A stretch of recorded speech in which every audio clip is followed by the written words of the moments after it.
우리는 4계명 보았습니다. 4계명은 1, 2, 3계명을 합친 거라고 그랬어요.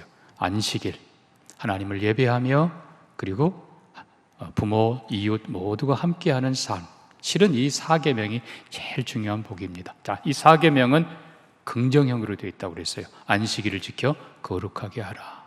그리고 5계명도 내 부모를 공경하라. 긍정형으로. 긍정형은 최선을 다해서 하라라는 것입니다. 그리고 요 4, 5계명은 축복을 약속해 주십니다. 그런데 이제 우리가 6, 7계명 보면은 하지 말라. 특별히 6계명은 살인하지 말라. 굉장히 강경하게 하나님께서 말씀하십니다. 예를 들면 어떤 사람, 어떤 경우, 심지어 어떤 방법으로든지 결코 살인하지 말라. 그리고 살인하는 자는 반드시 죽일지니라. 출애굽기 21장 보면요, 사람을 쳐 죽인 자는 반드시 죽일 것이라. 14절도 사람이 그 이웃을 짐짓 모살하였으면 내 단에서라도 끌어내어 죽일지니라. 왜요? 인류 시초부터 첫 아들, 아담과 하와의 첫 아들 가인이 바로 살인자였기 때문에 그렇습니다. 그러니까 하나님께서는 얼마나 충격을 받으셨겠어요. 하나님께서는 인류를 향해서 결코 살인하지 말라 강력하게 말씀하십니다. 그런데 우리가 요한 3서를 보면 가인의 그 모습이 무엇인가, 이유가 무엇인가가 기록됩니다. 요한 3서 볼까요? 9절입니다. 요한 1서 3장 9절. 하나님께로부터 난 자마다 죄를 짓지 않는다. 하나님의 씨가 그 안에 있고 범죄하지 못하는 것은 그가 하나님께 났다. 그러므로 하나님의 자녀와 마귀의 자녀들이 드러나는데 형제를 사랑하지 아니하는 자는 마귀에게 속했다. 하나님께 속하지 아니하였다라고 선언합니다. 우리는 서로 사랑하라. 그리고 그 12절이 중요합니다. 가인같이 하지 말다. 그는 악한 자에게 속하여 그 아우를 죽였느니라. 결국은 미워하고 살인하는 그 배후에는 누가 주인인가, 누가 속해 있는가, 누구에게 속해 있는가 하는 것입니다. 사랑하고 존중하고 축복하는 자는 하나님께 속한 자이고, 반대로 미워하고 저주하고 살인하는 자는 누구에게요? 마귀에게 속했다는 것입니다. 그래서 이 살인하지 말라 강력한 계명을 주십니다. 어떤 경우 어떤 방법으로든지 살인하지 말라. 그리고 7계명을 주십니다. 간음하지 말지니라. 이것도 굉장히 강력한 명령입니다. 왜요? 실제로 이제 이스라엘 백성들이 들어갈 가나안 땅, 그 땅은 우상 가득한 땅인데 그 우상은 바알과 아스타롯, 남녀신이에요. 결국은 남녀신, 이게 결국 뭔지 여러분 다 아시잖아요. 땅에서 제사장 혹은 남자 여자들이 그 짓을 해서 하늘에 있는 남녀신을 자극시킨다는 거예요. 그럼 남녀신이 그 짓을 하면 비가 온다는 거예요. 이게 우상숭배, 음란한 신. 한 걸음 더 나가서 조금 이따 나옵니다만 가나안 땅에는 온갖 더러운 악행들이, 음란한 짓들이 가득했습니다. 그래서 레위기서에 보면 남의 아내 범하는 자는 둘 다 죽이라. 거기다가 하여튼 계모와 동침하는 자, 자부와 동침하는 자, 혹은 남자가 함께 교합하면 둘 다 죽일지니라. 짐승과 교합하면 둘 다 죽일지니라. 근친상간에, 동성애, 수간에, 하여튼 가나안의 온갖 더럽고 악한 것들이 하나님이 그거를 증오하시고 멸절시킨다고 말씀하십니다. 그래서 결론으로 얘기하면요, 살인, 미워하고 살인하는 자는 마귀에게 속했고 결국은 마귀 닮아가는 것입니다. 또 음란하고 더럽고 악한 생을, 악한 더러운 삶을 사는 건 인간이 짐승을 닮아가는 거예요. 하나님께서는 아주 강력히 금하시면서 너희는 거룩하라. 너희는 사람답게 살아라. 특별히 하나님 백성답게 살아라. 아멘입니까? 하나님 백성답게 사는 저 여러분 되기를 축복합니다. 그래서 하나님께서는 한 남자와 한 여자를 지으시고 그리고 가정을 이루게 하시고 그리고 그 안에 생명을 주십니다. 그 실은요, 6계명, 7계명, 생명에 관한 계명과 7계명, 가정에 관한 계명이 둘이 하나예요. 같이 가는 거예요. 그래서 가정 안에서 생명이 태어나고 가정 안에서 양육을 받고 가정 안에서 행복을 누리고 그리고 가족 안에서 생을 마감합니다. 이게 우리의 인생이에요. 역으로 하면은 이 살인과 그리고 음란은 또 짝이에요. 온갖 음란한 곳에 살인이 함께 있는 것을 우리는 봅니다. 하나님께서는 우리로 거룩하게 하십니다. 왜 그럴까요? 가장 큰 이유는 하나님이 바로 생명의 주인이기 때문입니다. 하나님이 생명의 주인이고 하나님이 가정의 주인이세요. 그래서 하나님께서는 모든 생명을 고귀하게 지으셨습니다. 그래서 과학이 아무리 발달해도 생명은 여전히 신비입니다. 신비라는 말은 하나님께 속한 것이란 말입니다. 근데 우리가 기억해야 될 것은 모든 생명 실은 소중히 여겨야 됩니다. 그래서 잠언 12장 10절도 보면 이렇게 말씀합니다. 의인은 자기의 가축의 생명을 돌아보나 악인의 긍휼은 잔인이니라. 의로운 사람은 모든 생명들을 다 하나님이 지으신 것으로 알고 하나님의 소유로 알고 귀하게 여길 줄 압니다. 우리가 그렇게 살기를 바랍니다. 근데 주의해야 될 것이 있어요. 잘못된 가르침은 이 모든 생명, 인간의 생명을 혼동해요. 오해해요. 그건 잘못된 것입니다. 먼저는 우리가 생명, 결국은요, 하나님께서는 인간에게 권위를 주십니다. 모든 하나님의 지으신 피조물을 다스리라. 여러분, 다스리는 권위 안에는 때로는 죽일 수 있는 권한도 있다는 것입니다. 여러분, 전시를 생각해 보세요. 전시의 지휘관에게, 좀 표현이 극단적일 수 있습니다만, 명령에 불복종하는 자를 처단할 수 있는 권리를 주지 않으면 전쟁을 치를 수가 없습니다. 이겨낼 수가 없어요. 모든 것. 그러나 우리가 주의해야 될 것은 그것도 고귀한 생명이라는 거예요. 그래서 하나님께서는 짐승을 죽여도 반드시 그 피를 땅에 쏟고 덮을지니라. 그리고 짐승을 피치 못해 죽이게 될 때에도 귀하게 여기라. 꼭 필요한 정도만.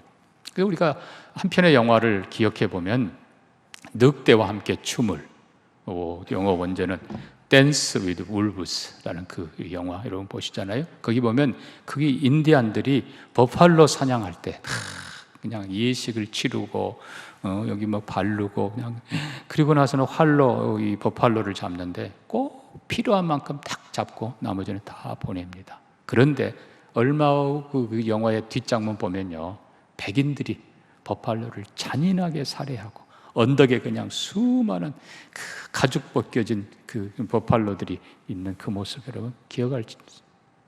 사랑하는 성도 여러분, 모든 생명 귀히 여기는 우리가 되기를 바랍니다. 실상은 제사 드릴 때도요, 그냥 죽이면 그거는 살인이에요. 살육이에요. 하나님께서는 그건 살육에 불과하다고 말씀합니다. 원래는 범죄한 내가 죽어야 돼요. 그러나 하나님께서 나를 사랑하셔서, 왜? 내가 존귀하기 때문에, 인간이 존귀하기 때문에 하나님께서는 나 대신 짐승을 대신 피 흘려 죽게 하시고 그리고 나를 용서하는 겁니다. 그 믿음이 없고 그 아픈 마음이 없으면 그거는 살육에 불과한 것입니다. 자, 역시 중요한 것은 인간입니다. 창세기 9장 6절에서 이렇게 말씀합니다.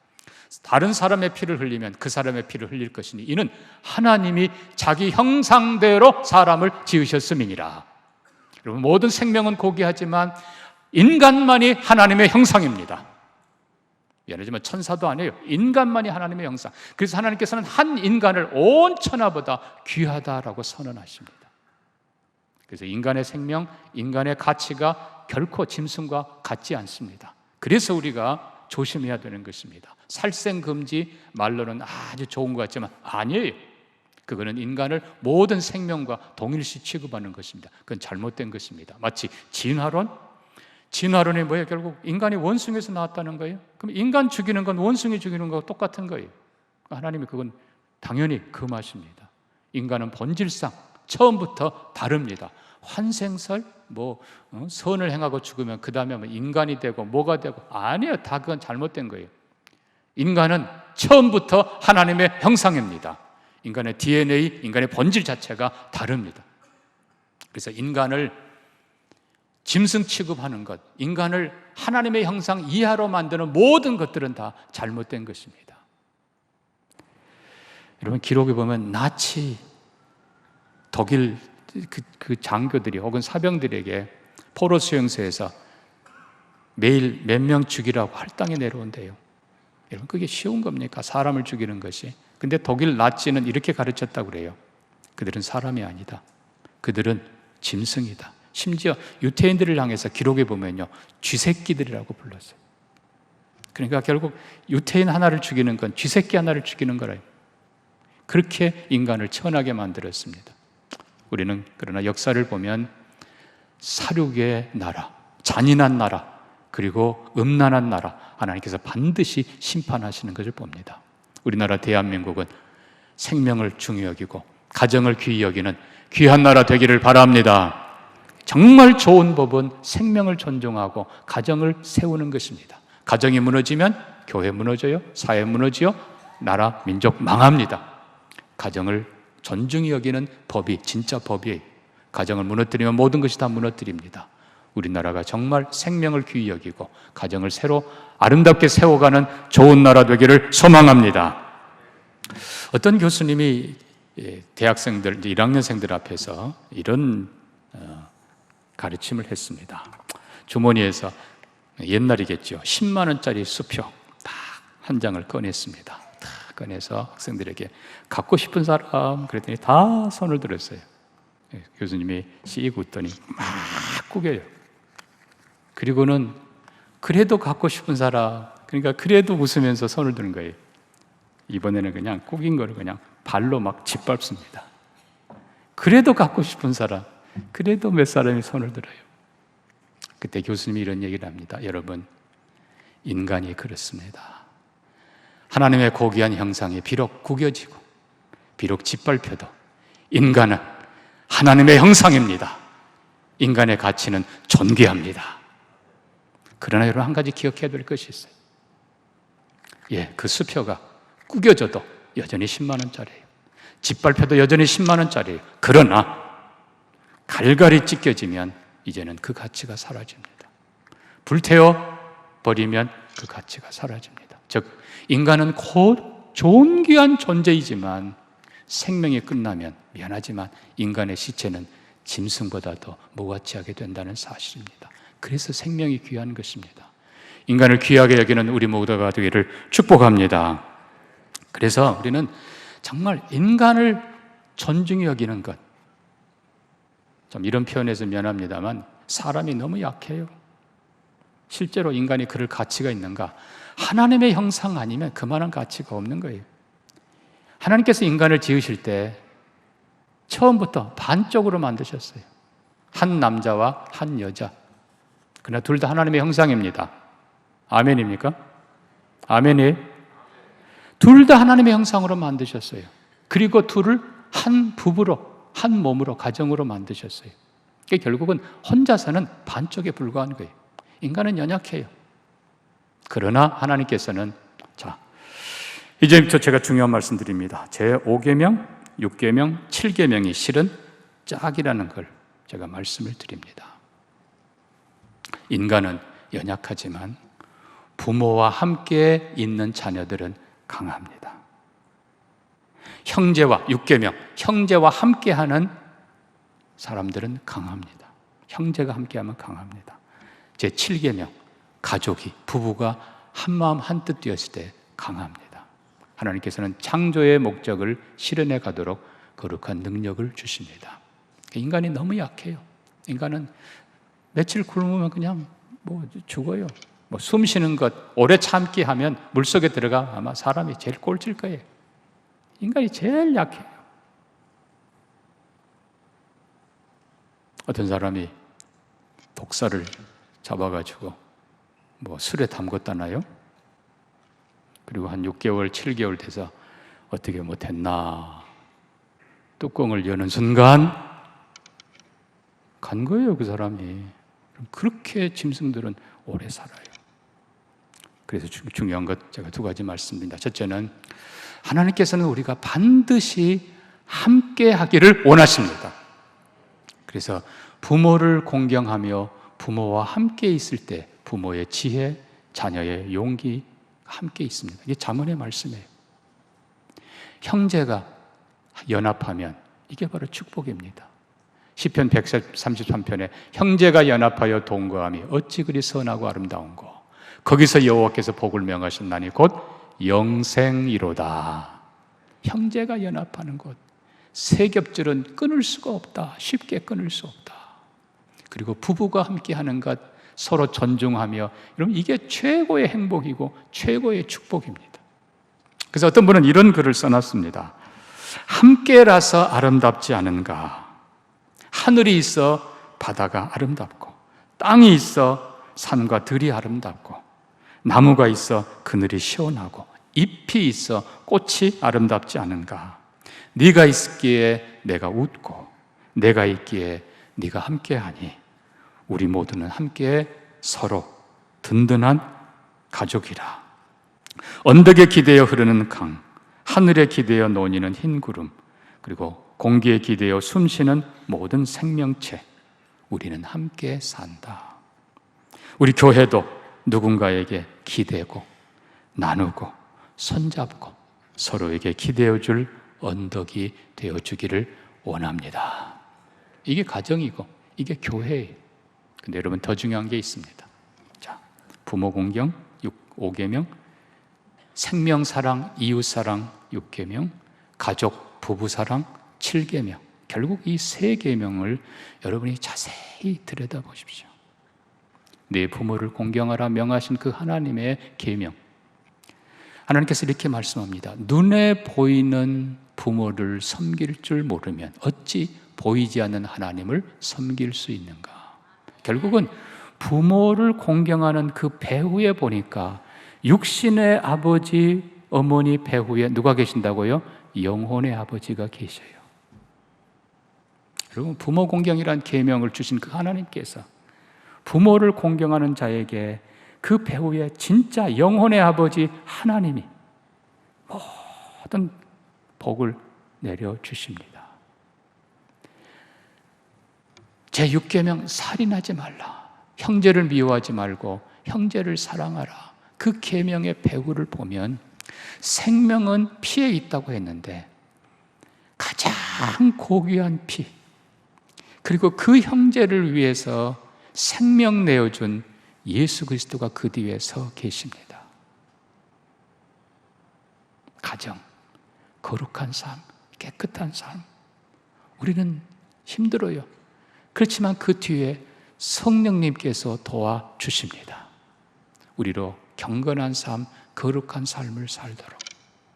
그러므로 사랑하는 성도 여러분, 이 계명을 생각할 때 그 계명을 주시는 하나님이 뒤에 서 계시는 것을, 지난번 제가 1계명, 2계명, 3계명도 말씀드렸지요. 결국 이 5, 6, 7계명도 셋이 하나예요. 부모를 공경하라 명하신 그 하나님이 그 뒤에 서 계셔요. 영혼의 아버지 하나님이 내려다보시며 마음껏 기뻐하고 복 주시는 여러분의 삶이 되기를 축복합니다. 형제 배후에 예수님이 서 계세요. 그를 위해 피 흘리신, 천하보다 귀한 하나님의 아들 예수가 그를 위해 죽었던, 다시 살린 그 예수님이 서 계세요. 예수님을 생각하며 형제를 귀히 여기는 우리가 되기를 바랍니다. 우리를 향해 경건하게 살라고 명하신 그 배후에 성령님이 서 계세요. 내가 너를 도와주마. 내가 너를 잔인한 마귀 같은 삶이 아니고 음란한 짐승 같은 삶이 아니고 내 백성, 존귀한 하나님 닮은 사람처럼 살도록 내가 도와주마. 성부 하나님이, 성자 예수님이, 성령님이 거기 함께 도우십니다. 여러분이 아름다운 5, 6, 7계명을 지켜가는 과정 속에 하나님의 사랑이, 예수님의 모습이, 성령님의 도우심이 함께하기를 축복합니다. 축복합니다.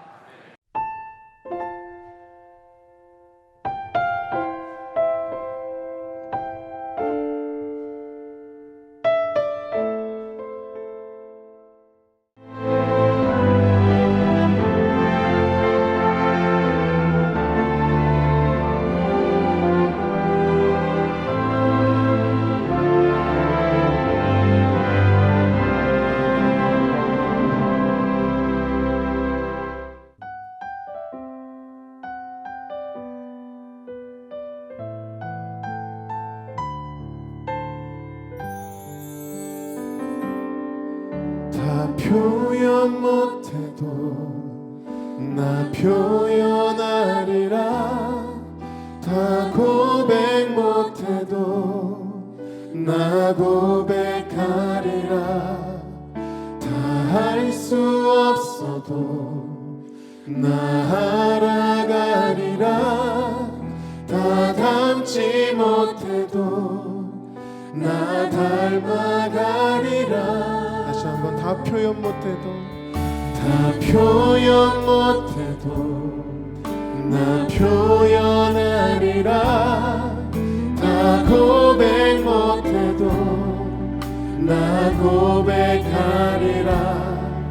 다 할 수 없어도 나 알아가리라.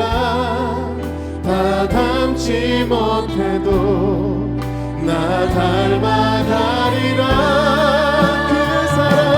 그 사랑 얼마나 아름다운지, 그 사랑 얼마나 날 부욕해 하는지, 그 사랑 얼마나 크고 놀라운지를, 그 사랑 얼마나 나를 감격하게 하는. 다 표현 못해도 다 표현 못해도 나 표현하리라. 다 고백 못해도 나 고백하리라. 다 할 수 없어도 나 알아가리라. 다 닮지 못해도 이 시간 나 닮아가리라. 주 사랑 얼마나 아름다운지, 그 사랑 얼마나 날 부욕해 하는지, 그 사랑 얼마나 크고 놀라운지를, 그 사랑 얼마나 나를 감격하게 그 사랑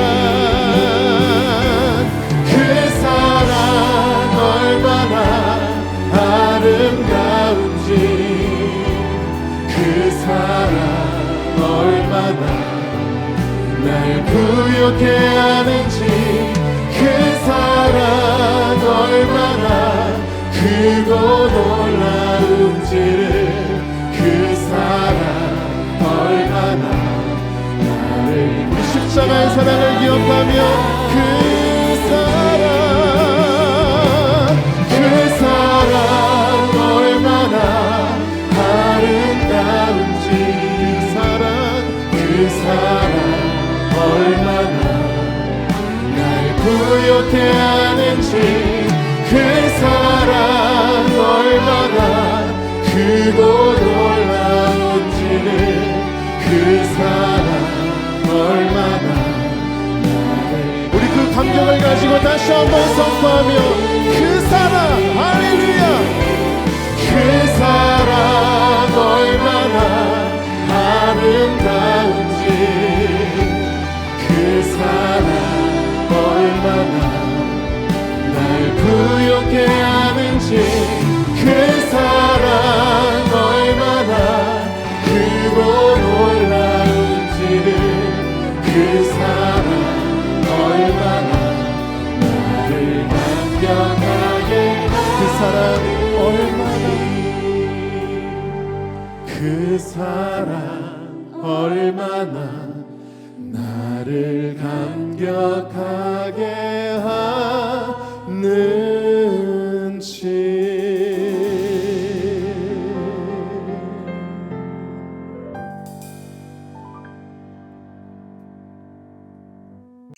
여기 대한민국 사람 누구나 사랑하는 섬이 있습니다. 천사섬 신안 보랏빛 퍼플섬. 보랏빛 길과 보랏빛 지붕과 보랏빛 향기 가득한 라벤더까지 보라 세상의 모든 보랏빛을 만나시라. 섬 라벤더 축제를 천사섬 신안.